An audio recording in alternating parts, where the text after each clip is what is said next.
అన్నదమ్ములైన 2 ఎలుకలు ఒక పచ్చికబిడిలో నివాసం ఉండేవి. వాటిలో వీరు అనే ఎలుక చాలా ధైర్యంగా ఉంటే, పప్పు అనే ఎలుక చాలా బెరుకుగాను, ప్రతి చిన్న విషయానికి భయపడే పిరికిగాను ఉండేది. ఒకసారి ఒక పిల్లి ఆ పచ్చికబిడి దగ్గరికి వస్తూ పోతూ ఉండడం గమనించిన వీరు తన సోదరుని గురించి ఆందోళన పడసాగింది. ఆ విషయం తెలిసిన పప్పు కలుగులోంచి బయటకు రాకుండా భయంతో కాలక్షేపం చేస్తూ ఉంటే, వీరు తన సోదరుని కోసం ఆహారాన్ని తీసుకువచ్చేది. అలా తీసుకువెడుతున్న మార్గంలో ఒక చెక్క బోర్డు మీద, మీకు ఏదైనా సహాయం కావాలా? అయితే ఇంద్రజాలికుణ్ణి సందర్శించండి, ఏ పని అంత సులభం కాదు అని ఉంది. అది చదివిన వీరు ఆ ఇంద్రజాలికుణ్ణి కలిసి తన సోదరునికి సహాయం చేయాలని నిర్ణయించుకుంది. అది ఇంద్రజాలికుని నివాసం కావడం వల్ల అతని ఇంటిలోనికి ప్రవేశించడానికి వీరు విచిత్ర పరిస్థితుల్ని ఎదుర్కోవలసి వచ్చింది. అయినప్పటికీ వీరు ధైర్యం కలది కావడంతో లోపలికి వెళ్ళి ఇంద్రజాలికుడైన ఒక కుందేలుని కలిసి తన సోదరుని భయాన్ని గురించి వివరంగా చెప్పింది. అది విన్న కుందేలు వెంటనే వీరుని తీసుకుని అవి ఉండే కలుగు దగ్గరికి వచ్చింది.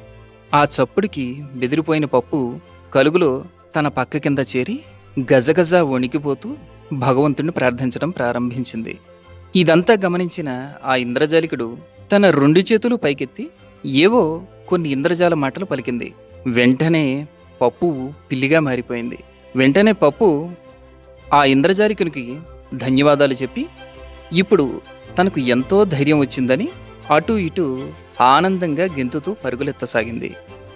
అలా 2 రోజులు గడిచిన తర్వాత వీరు మళ్ళీ ఇంద్రజాలికుని దగ్గరికి వచ్చి తమ ప్రాంతానికి మరొక క్రొత్త జంతువు కుక్క వచ్చిందని, అది పప్పుని చూసి మరుగుతుంటే పిల్లిలా ఉన్న పప్పు దాన్ని చూసి భయపడి చెట్టుపైన దాక్కుందని చెప్పగానే ఇంద్రజాలికుడు ఎప్పటిలాగానే తన ఇంద్రజాల మాటలతో పప్పుని కుక్కగా మార్చాడు. అలా మారినప్పటికీ అసలు కుక్కని చూసిన పప్పుకి అది చిరుతుపులిలా కనిపించడం, మరలా ఇంద్రజాలికుడు దాన్ని చిరుతుపులిలా మార్చడం, చివరికి అసలు చిరుతుపులి మరలా వేటగాళ్లా కనిపించేసరికి పప్పు వేటగాడిని చూసి తీవ్రంగా భయపడసాగింది. దీనికి అంతు ఎక్కడ ఉంది అనుకుని ఇంద్రజాలికుడు తన పని నిలిపివేశాడు. వీరు వైపు తిరిగి, నేను పప్పుని తిరిగి ఎలుకగా మార్చాల్సిందే అని తన 2 చేతులు పైకెత్తి తన ఇంద్రజాల మాటలతో పప్పుని తిరిగి ఎలుకగా మార్చేసింది.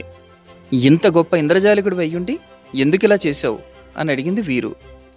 దానికి ఇంద్రజాలికుడు, ఆకారం పరిమాణం ప్రధానం కాదు, హృదయం ప్రధానం. కాబట్టి పరిమాణంతో సంబంధం లేకుండా ప్రతి జీవి విపత్కర పరిస్థితులను ఎదుర్కోక తప్పదు. అటువంటి పరిస్థితులలో గుండె ధైర్యం కలిగి ఉంటేనే ఆ జీవికి మనుగడ ఉంటుంది అని తాపిగా సమాధానం చెప్పింది.